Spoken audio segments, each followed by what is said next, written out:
Bom, então o tema que nós propomos para que fosse debatido, na verdade isso não vai ser só uma aula, né? Eu pretendo que seja um debate mesmo, em que a maioria de vocês participem.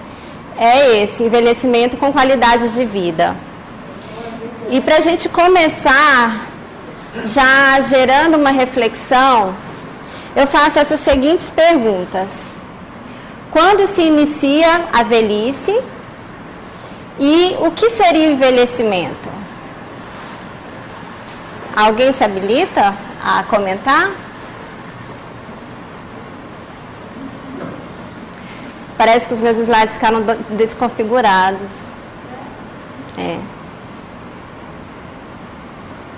Bom, então a vida, na verdade, ela é formada por um contínuo, né? Que começa lá na concepção e culmina com a morte. E nesse contínuo existem as fases da vida, né? Nós temos as fases, algumas fases que estão bem estabelecidas, bem marcadas por marcadores biofisiológicos mesmo, né? Você tem a infância e você tem, por exemplo, a menarca, que seria aquele marcador que a partir dali o indivíduo estaria entrando na maturidade, na puberdade. Em relação ao envelhecimento, apesar de ser um processo que é comum a todos os seres vivos, algumas questões ainda não foram desvendadas, né? Existem teorias de como se dá o envelhecimento, mas ainda muitos pontos obscuros nesse assunto. Então, o que a gente percebe é que existe uma ausência de um marcador biofisiológico do início do envelhecimento, né? Não dá para dizer, ok, a gente envelhece a partir de tal idade, ou a gente envelhece a partir do momento que os cabelos ficam brancos, que a pele fica enrugada, porque isso acontece de forma muito heterogênea, não é uniforme. Então, o início do que a gente considera do ser idoso, ele é arbitrariamente fixado mais por fatores socioeconômicos e legais do que biológicos. Então, por isso que a gente estipulou mais por fatores socioeconômicos. Nos países desenvolvidos, que o idoso, ele é idoso a partir dos 65 anos e existe uma diferença de idade que é estabelecida nos países em desenvolvimento, né? Aliás, em desenvolvimento a partir de 60 anos e os desenvolvidos a partir de 65 anos. O que a gente observa é uma heterogeneidade do processo. Então, para a gente ilustrar isso, é só a gente comparar lá a turma dos formandos, quando jovens, em que todos mais ou menos possuem características uniformes de pele, de cabelo, de saúde, de aparência, e a gente comparar lá aquela turma 40 anos depois, aquele encontro de turma famoso, né, que acontece depois de 30 anos de formado, 25 anos de formado, você começa a perceber que algumas pessoas envelheceram mais cedo, a aparência de uns é de serem mais velhos, mais idosos, uns estão mais doentes, uns estão mais dependentes ou debilitados do que outros. Por que isso acontece? Então, como que a gente poderia definir o envelhecimento? Através de uma visão biogerontológica, uma definição seria que o envelhecimento é um processo dinâmico e progressivo, no qual há modificações morfológicas, funcionais, bioquímicas e psicológicas, que determinam a perda da capacidade de adaptação do indivíduo ao meio ambiente, ocasionando maior vulnerabilidade e maior incidência de processos patológicos que terminam por levá-lo à morte. Quer dizer, o indivíduo vai perdendo a capacidade de manter a homeostase, dependendo da demanda que lhe é oferecida, do estresse que lhe é proporcionado. Portanto, a gente vê que o envelhecimento, ele tem essa característica dessa heterogeneidade, primeiro, porque ela implica uma grande amplitude, né, nessa faixa etária, porque imagina, uma pessoa que vive até os 90 anos, ele vai ser considerado idoso, aqui no Brasil, um país em desenvolvimento, a partir dos 60 anos, por 30 anos. É quase um terço da vida dele sendo idoso. Então, existe uma amplitude grande dessa faixa etária, existe uma variação do declínio das funções orgânicas entre idosos com a mesma idade, como nós já comentamos, que algumas pessoas iniciam o processo mais cedo do que os outros, de forma mais acelerada do que os outros. E existe até uma variação do declínio das funções orgânicas entre os órgãos. Por exemplo, o nosso rim, a gente começa a perder a função dele a partir da quinta década, mais ou menos 1% da taxa de filtração por ano, né? O osso, a gente adquire o pico da massa óssea por volta dos 25 anos e a gente mantém até os 35 e a gente já começa a perder o osso trabecular antes da quinta década. E a massa muscular, por exemplo, a gente já existem estudos que mostram que a gente já começa a perder a partir dos 30 anos, né? Através de estudos de tomografia da coxa, de cortes, que mostram, olha só, que além, às vezes, da diferença de diâmetro, você tem também uma alteração da composição do músculo. Essa parte branquinha é a gordura, a parte escura é o músculo. Então, aqui, por volta dos 63 anos, nesse caso, o músculo começa a ficar entremeado de gordura, um processo chamado mioesteatose. Triste, né? Cruel, né? A partir dos 30 anos, já começa a ter essa mudança na composição corporal. Então, você vê que existe uma variação até entre os órgãos do nosso organismo, do processo de envelhecimento. Basicamente, nós teríamos duas formas de envelhecer, né? Nós teríamos o envelhecimento comum ou usual, em que você tem os fatores extrínsecos atuando de forma deletéria, intensificando os efeitos adversos que ocorrem com o passar dos anos, e aí vão surgindo as doenças. E você tem envelhecimento bem-sucedido, em que as causas externas estão ausentes, ou é de pequena importância, em que há um baixo risco de doenças e de incapacidades funcionais relacionadas com essas doenças, o funcionamento físico e mental estão excelentes e existe um envolvimento ativo com a vida. E é isso que todos nós queremos, né? A gente quer esse envelhecimento bem-sucedido. E é isso que a gente vai debater. Será que a gente consegue fazer com que a gente aumente as chances da gente ter esse processo de envelhecimento bem-sucedido?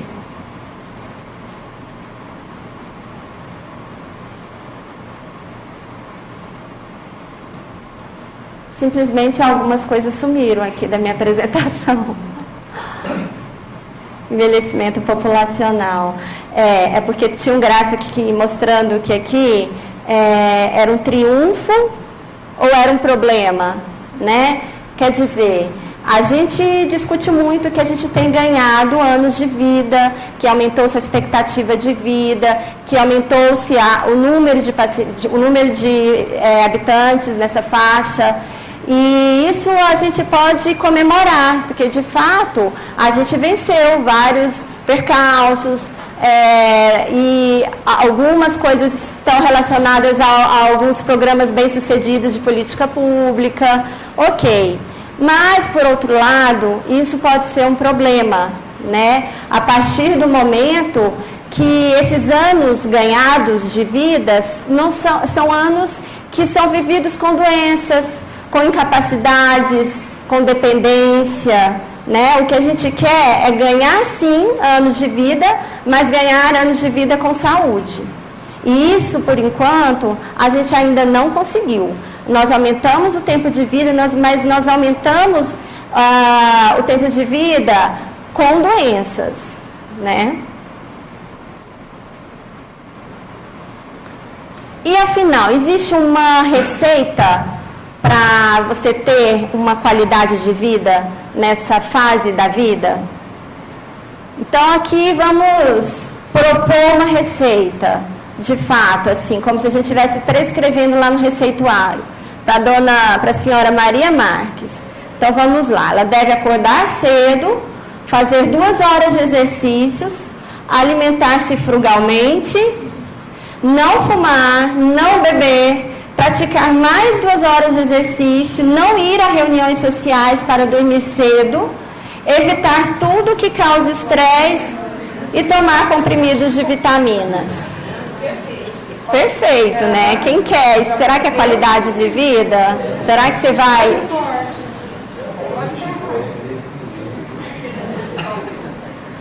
E esse termo, qualidade de vida, tem sido cada vez mais debatido. Basta a gente olhar lá no Medline, no buscador, que em 1976 haviam 77 referências com esse termo qualidade de vida. Hoje são mais de 200 mil artigos que citam esse termo qualidade de vida. Então, o interesse por isso tem aumentado nas diversas áreas, na oncologia, na reumatologia e principalmente na geriatria.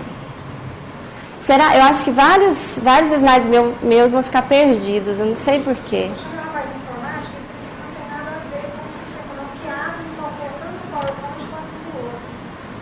Tudo que tinha gráficos desapareceu. Bom, a primeira vez que se tem notícia que o termo qualidade de vida foi empregado foi no livro de economia, em que o economista, lá em 1920, ele falava a respeito da qualidade de vida nas classes menos favorecidas, né?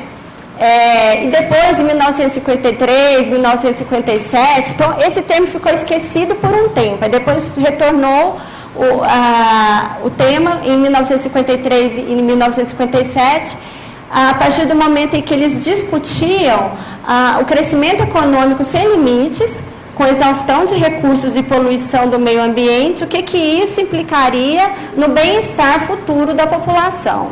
Aí depois, lá nos Estados Unidos, o presidente, em 1950, relacionou o termo à educação, ao crescimento individual e econômico, à saúde e bem-estar econômico. Quer dizer, foi se ampliando as dimensões envolvidas no termo qualidade de vida, né? E em 1960, nos Estados Unidos, eles fizeram uma pesquisa sobre qualidade de vida, em que eles queriam levantar os dados para que os políticos formulassem políticas sociais efetivas. E em 1995 foram estabelecidas algumas políticas de bem-estar social.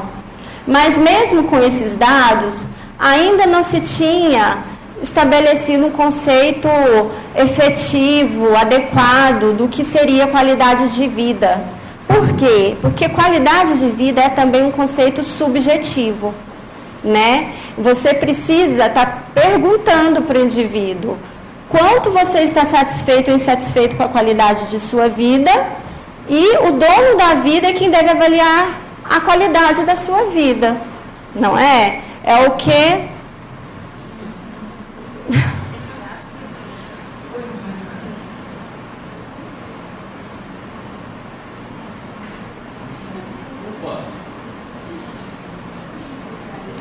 Bom, então, esse construto do que é qualidade de vida, ele acaba sendo algo difícil, algo complexo, porque ele tem esse caráter subjetivo, em que a pessoa ela vai estabelecer uma qualidade de vida idealizada e ela vai ter uma qualidade de vida realizada. Então, o que ela pretendeu, o que ela objetivou na vida, de ser, de estar, de ter, de desempenhar, o que ela propôs, o que ela objetivou e o que ela conseguiu, né? O que ela estabeleceu como prioridade para a vida dela, para o que seria importante para a vida dela. Então, isso estabelece um caráter que a gente está discutindo da subjetividade, da multidimensionalidade, porque não é só a saúde, é a questão social, a questão psicológica, pelo menos, são pelo menos essas 3 dimensões. Existe o caráter da bipolaridade, né, do processo ser positivo ou negativo, então a pessoa está satisfeita ou não tem meio termo, né? e acaba sendo, portanto, um conceito complexo e difícil. Então, se a gente voltar lá naquela foto do encontro dos formandos, né, a gente vai ver que cada um tinha um conceito diferente do que era qualidade de vida, o que ele objetivou na vida, e alguns chegaram mais próximos dos seus objetivos, outros menos. Então, é a subjetividade. Um estudo recente que foi publicado na Revista de Psicologia Americana, ela fez uma entrevista com 8.000 idosos e em que se perguntavam o que seria qualidade de vida para o idoso, né? Quais seriam os componentes principais. E os mais citados foram gozar de uma boa saúde e de uma boa cognição, né? E o mais interessante é que eles citavam que isso deveria ser para ele e para o parceiro. Não basta ele só estar saudável, ele só gozar de uma boa saúde cognitiva, mas o companheiro também que tem que gozar das mesmas condições, né? O conceito de qualidade de vida é subjetivo, multidimensional, complexo e difícil.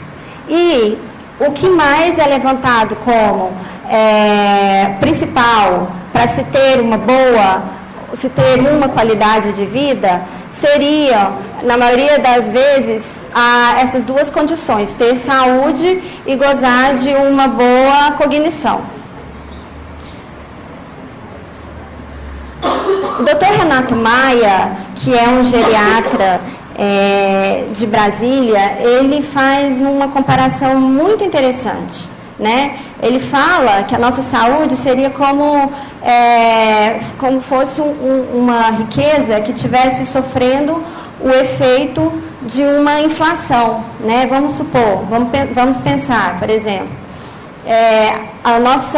nós teríamos um capital inicial que seria determinado principalmente por um patrimônio genético, e esse capital inicial, ele estaria sujeito a uma depreciação natural que ocorreria no processo de envelhecimento.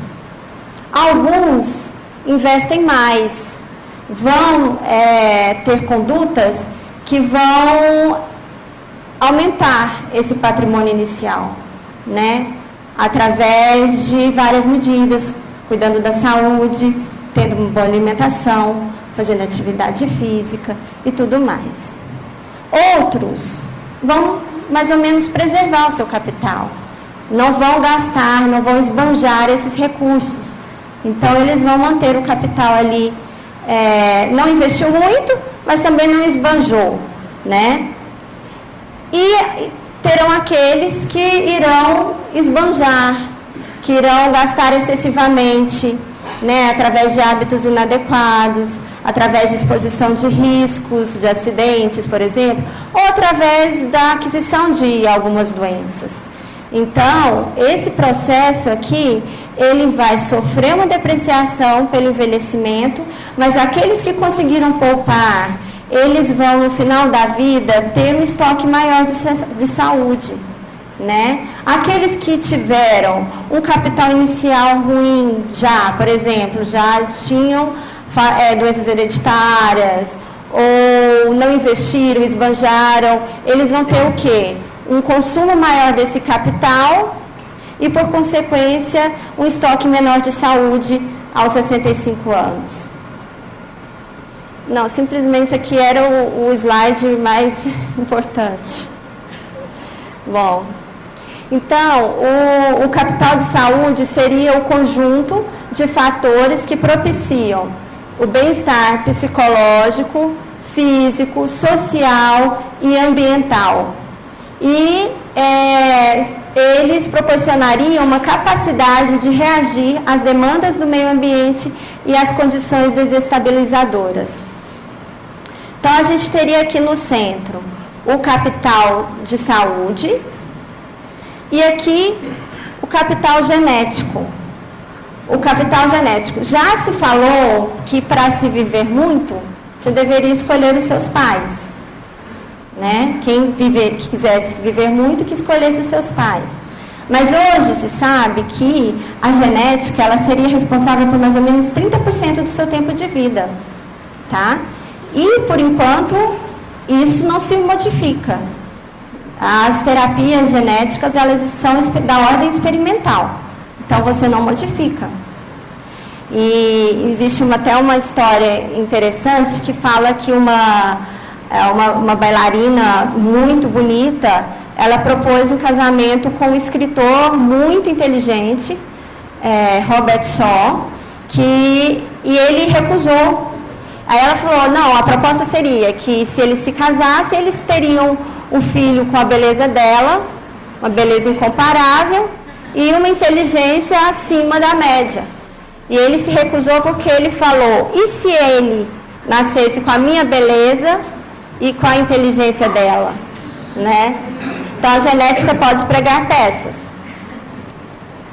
E além do patrimônio genético, você tem também, já na vida intraútero, condições que vão determinar o seu capital de saúde, né? Pessoas que, já se sabe que filhos de pessoas que foram submetidas a um estado de desnutrição, mães gestantes desnutridas, tiveram filhos que futuramente tinham mais chance de ser obesos, né? E você tem também, no berço, situações sociais, econômicas, que também vão influenciar no seu capital de saúde. E assim, o que é principal, o investimento desse capital que a gente propõe é a educação. A educação, ela é fundamental para que você invista no seu capital de saúde. E hoje tem estudos cada vez mais robustos, dizendo que uma boa educação te garante uma cognição melhor futura, uma reserva cognitiva melhor, te protege contra demências, como a demência de Alzheimer, por exemplo. E aqui nós teríamos o capital psicológico, né? O capital psicológico também, ele é fundamental para que você invista nele, para que isso repercuta de forma positiva no seu capital de saúde, né? Uma história interessante para ilustrar isso é de 3 irmãos com hemofilia, né? Sendo que um deles era o Betinho. Os 3 irmãos eram portadores dessa doença hereditária, que provoca um distúrbio de coagulação e que faz com que seja necessário a hemotransfusão. E na década de 80, eles adquiriram o vírus HIV, os 3. Os 2 irmãos do Betinho morreram 2 anos após o diagnóstico. O Betinho conseguiu viver 10 anos após o diagnóstico. E era numa época em que não tinha ainda o tratamento com as drogas antirretrovirais. Por que isso aconteceu? Né? Porque, assim, os 3 tinham provavelmente um patrimônio genético semelhante. O que fez com que um vivesse tanto tempo mais?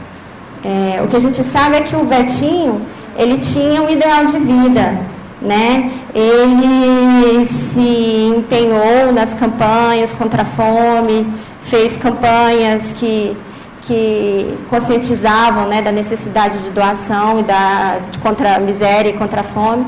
E talvez isso tenha sido um determinante importante para que ele sobrevivesse. Talvez o capital psicológico dele fosse maior, né? Isso demonstra também um conceito chamado resiliência.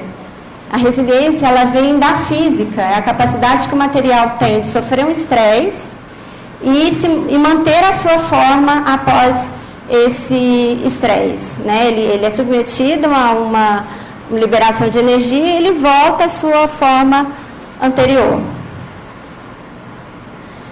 É importante, para que se tenha um bom capital psicológico, ter um lugar de controle. Quem que é da psicologia aqui? Que é a capacidade da pessoa se apropriar, de ter como se fosse o domínio, né, da sua condição de dizer sim ou não, ou de ser o timoneiro do seu próprio barco, não é? A autoestima também é importante. A pessoa que não se sente bem com o espelho, ela não é capaz, a pessoa que não é capaz nem de olhar para o espelho, ela não é capaz nem de reconhecer as possibilidades que estão à sua volta. As escolhas intertemporais, que é a capacidade que a pessoa tem de tomar decisões pensando a longo prazo, né? A pessoa, por exemplo, que é diabética, que opta por ter o prazer de comer uma comida doce, de uma boa sobremesa, ela está fazendo uma escolha ali para o presente. Ela não está pensando a longo prazo. O bom humor, já se sabe que o bom humor, ele é capaz de atuar nos neurotransmissores, nos hormônios responsáveis pelo estresse, né? De controlar os hormônios que estão relacionados com o estresse. O saber perdoar e ter fé. A fé também, a capacidade de acreditar em algo superior, também tem estudos que estão correlacionam com uma melhora da resposta imunológica, com uma melhora da resposta às doenças. Então, já na área científica já demonstra um benefício da fé. E aqui a gente tem um capital de saúde, né, orgânico, em que a pessoa ao longo da vida, ela investe numa boa capacidade aeróbica, na aquisição de uma massa muscular. A gente sabe que a sarcopenia é um processo que acontece com o envelhecimento, alguns de forma mais aceleradas do que outros. Então, é importante que você tenha um bom, no momento que você tem o pico de massa óssea, você consiga ter uma boa massa óssea para que essa perda no futuro não represente um prejuízo maior. A densidade óssea, uma maior sensibilidade à insulina, uma maior eficiência imunológica. Alguns trabalhos falam também do IMC, relacionando com o capital de saúde. A curva em U, né, do peso, aqueles que estão muito abaixo do peso ou que estão muito acima do peso, eles têm uma taxa de mortalidade maior. E a capacidade de neutralizar radicais livres, que nós vamos discutir posteriormente. Então, com esses três capitais, investimento no capital psicológico, no capital de saúde, associado ao capital que você herdou, você vai ter, no final, o seu capital de saúde. E a pergunta que todo mundo faz: é possível retardar o envelhecimento? Essa tentativa de parar o relógio do tempo já é algo muito antigo, né? Já é relatado na história, por exemplo, quando o rei Davi, no seu leito de morte, os nobres, as pessoas da corte, foram em busca de alguma coisa que devolvesse a ele o vigor, né? E aí eles foram atrás de uma jovem, bela e virgem, para que se deitasse com o rei Davi, que quem sabe ele inspirando o ar que saísse de dentro desses pulmões, ele não teria um pouco do vigor restabelecido, né? Então a história fala de uma jovem sunamita, e apesar de absurdo, isso foi repetido inúmeras vezes, séculos mais tarde, com uma prática chamada sunamitismo, que era a tentativa de restabelecer o vigor. Ponce de León, também na história do século XVI, o explorador, ele chegou à Flórida e lá ele encontrou fontes de águas, inúmeras fontes de água. E o sonho dele era encontrar a fonte da juventude, daí o termo fonte da juventude. Era a busca dele por uma água que trouxesse ou retardasse o envelhecimento, ou trouxesse a jovialidade. Esse aqui foi um neurologista muito conceituado. Ele foi o primeiro cientista a reproduzir uma crise convulsiva em laboratório. E existe uma síndrome, uma doença neurológica com seu nome. E eu não sei o que deu na cabeça dele, acho que a tentação foi grande, que ele foi partir para esse lado da medicina anti-envelhecimento. E aí ele se deu mal, porque ele começou a fazer alguns testes experimentais com macerado de testículo de cachorro. Ele obtinha um líquido desse macerado e ele injetava, se auto-injetava, e ele relatava a melhora da disposição, da libido, da força. E ele é um cientista londrino, ele foi parar na França com essa história. Mas não deu muito certo, né? Porque senão, eu acho que os cães teriam sido extintos, né? E quase que ele teve a sua biografia manchada com essa história de ir atrás da medicina anti-envelhecimento, aqui já começou, tendo início aqui. Outro também que se deu mal foi um cirurgião sul-africano. Ele, olha só o que tem na biografia dele, né? Ele foi o primeiro a fazer um transplante cardíaco. E também partiu para essa área de envelhecimento que também não deu em nada.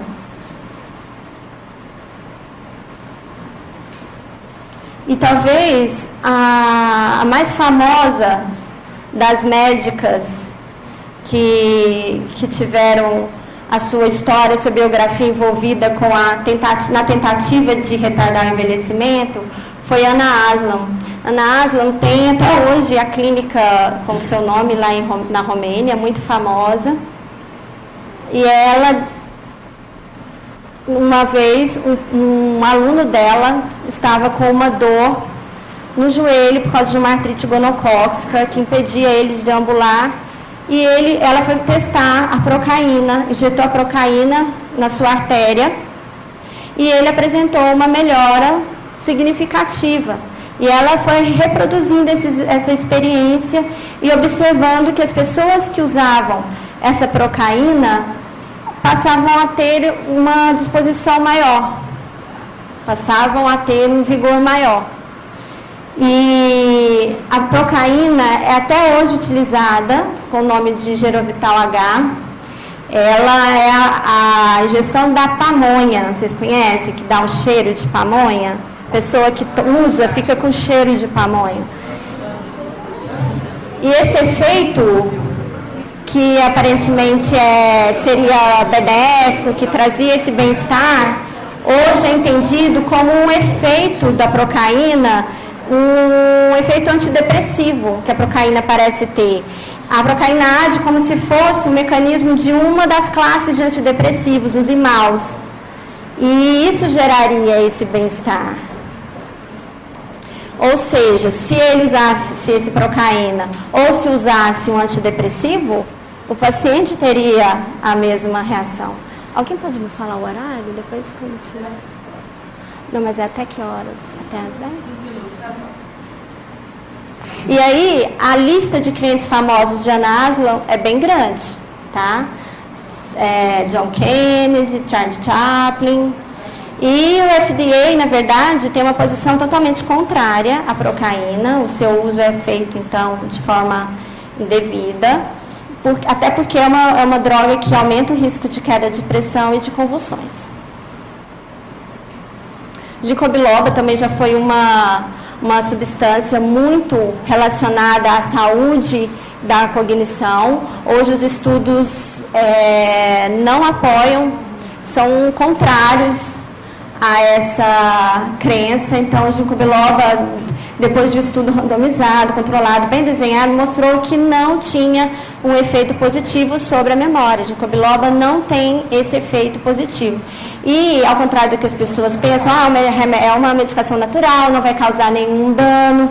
Na verdade, ele tem um potencial de antiagregação plaquetária. E que, quando utilizado junto com a aspirina, o clopidogrel, com outro antiplaquetário, ele aumenta o risco de sangramento, tá? Então, as medicações, os fitoterápicos, eles também têm potencial de interação medicamentoso. E o DEA, talvez hoje seja uma das substâncias da moda, né? O DEA, ele parece ter uma ação moduladora de vários hormônios, é um hormônio que pode ser facilmente dosado no sangue, por isso que ele é um dos que mais são solicitados pelos médicos que que se habilitam a mexer, a apregoar esse tipo de terapia. E o fato é que hoje não se tem estabelecido quais seriam os níveis adequados. Por exemplo, no idoso é encontrado níveis menores de DEA, né? Mas isso não significa que se ele tiver níveis maiores, ele vai ter um envelhecimento com mais qualidade de vida.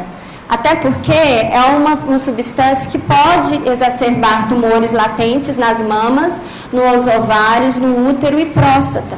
Então, hoje é utilizado de forma ampla nos Estados Unidos, comprado como suplemento, né, facilmente adquirido, mas que pode ter esse risco aí de exacerbar tumores. E o DEA, ele pode ser aumentado através da atividade física, da redução do estresse e da restrição calórica, que é uma outra teoria que a gente vai discutir a seguir. Hormônio do crescimento também, outra droga da moda. De fato, o hormônio do crescimento propicia um aumento da massa óssea, da massa muscular e reduz massa gordurosa. Ou seja, para a estética é uma beleza, é uma maravilha, é o que todo mundo quer. Aumentar músculo e diminuir gordura. O fato é que isso não esteve relacionado com o ganho funcional. Os indivíduos que usaram o hormônio do crescimento não tiveram um aumento da força muscular ou uma velocidade da marcha, que é o que nós buscaríamos, né, como efeito esperado. Os efeitos colaterais são muitos. O hormônio do crescimento pode elevar a glicemia,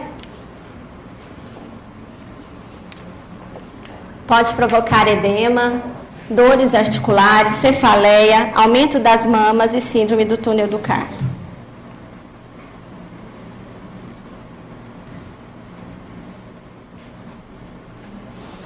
E os antioxidantes, né?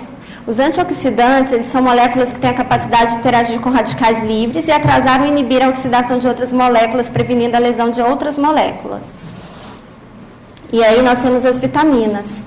A vitamina A, ela estaria relacionada com uma importante função na visão e nas células da pele, mas alguns estudos mostram o aumento do risco de câncer de pulmão em fumantes, de pacientes que fizeram a suplementação com vitamina A. Agora, adquirido no alimento, a gente não tem esse risco, né? Desde que você tenha como fonte o alimento in natura, né? Do alimento. Então, a vitamina A está presente nas castanhas, nas sementes, no óleo vegetal, cenoura, batata doce e abóbora. Quem for da nutrição quiser complementar, quem quiser interromper, fique à vontade. A vitamina C está relacionado com o aumento da carga de exercícios realizados por atletas, uma capacidade de aumentar essa carga, quando usada previamente, pode diminuir a sensação de desconforto nas pernas subsequente ao exercício. Mas não se deve exceder a dose de 500 miligramas dia, porque o seu excesso pode gerar um efeito pró-oxidante. Então, você está achando que você está adquirindo mais vitamina C e que aquilo é benéfico, na verdade, você vai estar aumentando a produção de radicais livres. A vitamina E. A vitamina E é encontrada no germe de trigo, no fígado, nos ovos, no óleo de soja, no azeite, vegetais folhosos verdes e abacate. Ele pode reduzir a incidência de doenças cardiovasculares e o seu uso na fase inicial da demência de Alzheimer, ainda hoje há controvérsia se há benefícios e há poucas evidências científicas. O selênio também, adquirido na castanha do Pará, está relacionado com a sua carência está relacionada com o aumento da incidência de câncer de intestino e próstata. Ele parece ter um efeito protetor no câncer de mama. Os flavonoides teriam ação antioxidante e anti-inflamatória, o efeito protetor contra o câncer. Então, é o que dá cor, né? Os flavonoides são o que dá cor às cascas das frutas. Então, estão presentes no morango, na uva, na cereja, na maçã, na soja. O licopeno, adquirido no tomate, pode estar relacionado com a redução do risco de câncer de próstata. E o interessante é que o aumento da absorção de licopeno se dá com a ingestão de gordura. Então, precisa ter um óleo ali associado ao tomate para que se tenha uma melhor absorção do licopeno. O chá verde, ele é rico em flavonoides, ele diminui o risco de triglicérides e risco de doenças cardiovasculares, diminuindo o risco de infarto. E parece ter uma atividade anticâncer e proteção de doenças neurodegenerativas é questionado. Não existem muitas evidências a respeito. Resveratrol já possui evidências mais robustas, que promove uma proteção para doenças neurológicas, cardiovasculares e uma ação anticâncer de mama, leucemia, e uma ação anti-inflamatória, sendo importante, portanto, na prevenção de doenças cardiovasculares. Então, um bom vinho, né?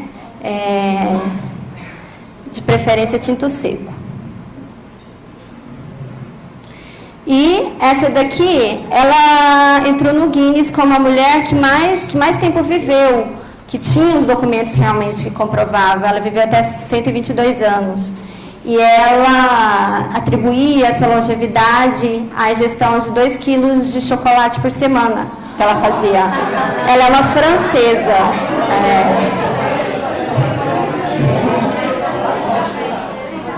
O cacau é rico em flavonoides. 2 quilos seriam 4 barrinhas de 500 durante a semana. Normal, né? Dependendo do chocolate, bem possível. O fato é que quanto mais preto o chocolate, mais rico em cacau, né? Então é isso que é o interessante, é o chocolate amargo mesmo. Até porque tem menos gordura. Mas lembrar que o chocolate é uma guloseima, né? Calórica, então engorda. E aí, o seu benefício, então, é porque o cacau possui uma grande atividade antioxidante e vasodilatadora e possui ação anti-inflamatória, né? E a restrição calórica é um assunto que ainda é muito controverso, é muito debatido e ainda não é um capítulo que está fechado, assim, para a ciência. A gente tem estudos que têm resultados paradoxais, né? A princípio, as pesquisas feitas em camundongos era bastante categórica em afirmar que a restrição calórica aumenta a sobrevida. Essa restrição calórica entende-se uma redução de 30% a 40% da quantidade de caloria que a pessoa adquire. Mas nós tivemos, assim, mais recentemente, a finalização de 2 estudos importantes que foram realizados com primatas. Um deles mostrou que a restrição calórica, ela diminuía o risco de doenças cardiovasculares, de câncer, de diabetes, mas não aumentou a sobrevida, porque os macacos acabavam morrendo de outras coisas. Era como se a restrição calórica os deixasse mais suscetíveis a outras doenças, né? Então, diminuiu sim doenças, mas não aumentou a sobrevida. E em outro estudo, houve um aumento de sobrevida. Então, o que se debate é o que aconteceu de diferente nas 2 pesquisas, né? O mecanismo de benefício da restrição calórica não está totalmente esclarecido. Uma das explicações é que haveria uma menor conversão de alimentos em energia e menor geração de radicais livres. O fato é que, com essa restrição calórica de 30% a 40% na pessoa humana, isso leva a uma diminuição da massa óssea, a infertilidade, a diminuição da libido. Então, existem efeitos também colaterais com essa restrição calórica. Mas um estudo bastante recente com camundongos mostrou que os camundongos que recebiam uma alimentação com baixo teor proteico e carboidratos de qualidade, com grande quantidade de carboidratos complexos, eles tinham o mesmo resultado benéfico da restrição calórica. Isso porque com a ingestão de mais carboidratos, você aumentaria o metabolismo basal e gastaria mais energia, né? Então, ainda estamos... Não tem nada ainda que seja conclusivo a respeito desse tema. E a dieta do Mediterrâneo, existem evidências já grandes de que ela, de fato, sejam benéficas em vários aspectos. Né? Estudo recente mostrando benefício da dieta mediterrânea em pacientes com declínio cognitivo. Então, os pacientes que que ingeriram a dieta mediterrânea, comparado com uma dieta balanceada, adequada, mas não seria a dieta do Mediterrâneo, tiveram menos declínio cognitivo. O que seria essa dieta? Alguém da nutrição pode me ajudar? Seria uma dieta carne branca, mas principalmente nozes, castanhas e o azeite. E o vinho tinto. Resveratrol. A dieta do Mediterrâneo relacionada também à diminuição das doenças cardiovasculares e, por consequência, também da disfunção erétil, no controle do diabetes, né? Então, de fato, parece ser aquela dieta ali que os caminhos apontam para ela, né? Se quiser ter uma dieta saudável, olhar para a dieta do Mediterrâneo. Exercício físico. O exercício físico, a gente sabe que o treino de exercícios com resistência progressiva proporciona uma hipertrofia e benefícios na função neuromuscular e aumentaria aquilo que a gente quer, que melhoraria a funcionalidade do idoso, que é aumentar a força. Então, como a gente falou, no hormônio do crescimento você aumenta a massa muscular, mas não aumenta a força, não melhora a funcionalidade. Aqui, com o exercício de resistência progressiva, você tem o objetivo que você quer. E esse gráfico, ele lembra muito aquele gráfico lá do Dr. Renato Maia. E ele na verdade, está relacionando com a massa muscular e a força muscular. A gente vê que a massa e a força, ela tem um pico aqui numa fase mais precoce da vida. Na fase adulta, esse pico pode se manter ou pode se depreciar rapidamente, dependendo do que você investe. E no final aqui você vai ter a diferença da massa muscular e da força entre indivíduos. Então é aquele conceito, né? Lembra aquele conceito que a gente falou de capital de saúde aqui? Bom, além da atividade de exercício com resistência progressiva, você tem outras atividades físicas que vão influenciar positivamente na sua saúde. Né? Você tem... Quem é educador físico aqui? Tem alguém? Você tem o Tai Chi Chuan relacionado com a melhora do equilíbrio, né?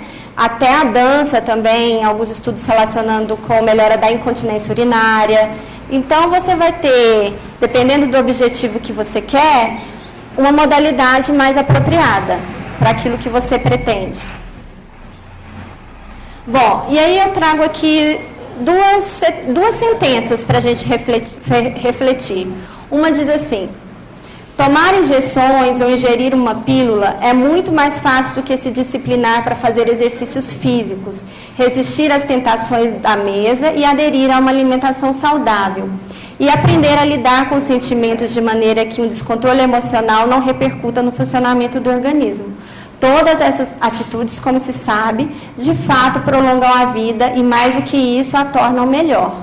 Bom, isso é uma sentença que faz a gente lembrar lá daquela primeira receita, daquela receita que a gente apresentou, né?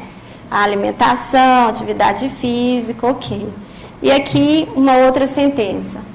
Cada um tem seu próprio estoque de prazeres e, à sua maneira, tenta satisfazê-lo em busca da felicidade. Para muitos, isso amputa anos de vida. É questão de perguntar se querem chegar aos 90 anos abrindo mão dos prazeres cotidianos que lhes proporcionam felicidades.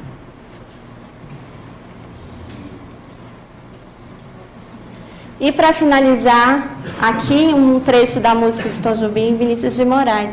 A felicidade é como uma pluma, que o vento vai levando pelo ar, voa tão leve, mas tem a vida breve. Precisa que haja vento sem parar. Então, isso é para vocês refletirem. Existiria uma resposta definitiva para como adquirir, como ter qualidade de vida? Hã? O equilíbrio, o somatório. O que mais que vocês concluíram?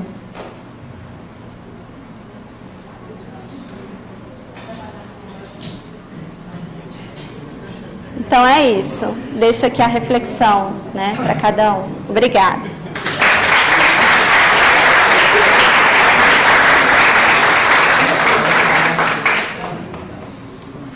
Bom dia a todos. Muito obrigado. Obrigada a você. Pela bela apresentação. Obrigada. Bom, nós aprendemos aqui na aula sendo 3 características fundamentais. Vimos envelhecer é um aspecto funcional, fisiológico e que demonstra a grandeza de todos nós.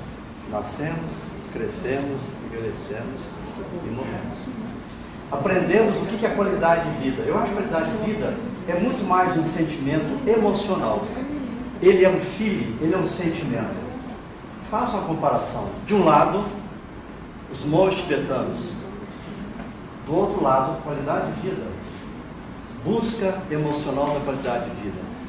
Do outro lado, os nossos políticos. Qualidade de vida. É assim que eles buscam a qualidade de vida deles. E relacionado a tudo isso, nós vamos achar que realmente é um conceito muito mais de feeling filosófico do que a evolução natural. Eu poderia citar algumas frases interessantíssimas que ao longo dos anos me ensinaram que nós estamos caminhando, sim, céleres para um processo de envelhecimento, buscando a qualidade. Nunca me esqueço, um senhor, já idoso, e que sorria, o Sr. Joaquim, morava perto de nós, o Sr. Joaquim. O Sr. Joaquim sorria, se possível, 24 horas por dia. Era a qualidade de vida dele. Sr. Joaquim, por quê? Sou muito feliz. Bastou-me um ranchinho, um carinho e nada mais. Olha que frase linda. Eu tive, inclusive, a ousadia de uma palestra, da palestra em Buenos Aires, citar essa frase. Qualidade de vida. Sou muito feliz. Bastou-me um ranchinho, um carinho e nada mais. Outra frase interessantíssima é aquela que foi evocada por Gandhi, né?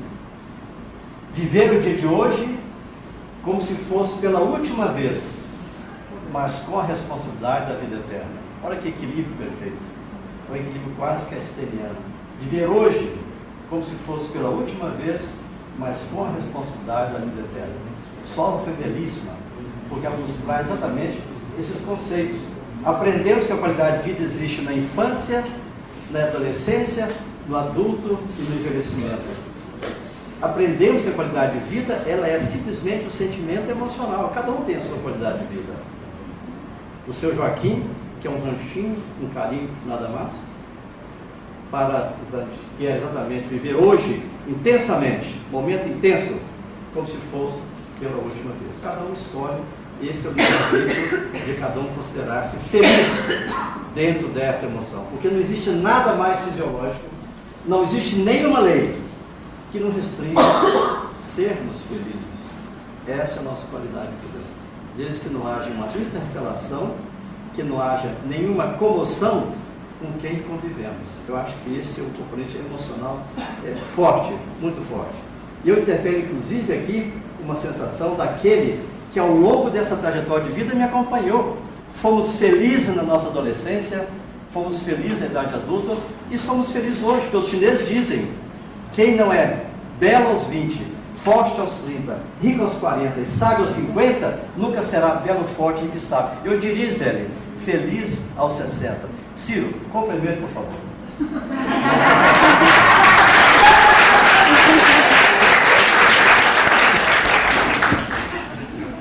Isso é para quebrar a informalidade.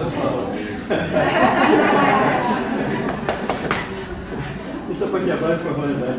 Aliás, essas aulas nossas, elas foram preparadas com esse cuidado, para trazer cultura com informalidade. Eu acho assim que a gente aprende melhor, não? Sermos felizes. Ciro, você? Eu tenho quase 80. Não, gente, eu acho que existem coisas muito superiores do que a nossa filosofia. Né? E o exemplo máximo que a gente pode ter é daquilo que está nas escrituras sagradas, todas todas as religiões, né? Se eu tivesse toda a riqueza do mundo, se eu tivesse toda a saúde, se eu tivesse todos os amigos, mas não tivesse amor, não seria nada, não é? Então, eu acho que essa palestra linda sua acaba concluindo exatamente isso que a gente pensa, né? A busca da felicidade, da satisfação de uma vida longa e saudável, ela passa invariavelmente. Deus, na sua imensa sabedoria, ele construiu um mundo que é de extremos, não é? E que seria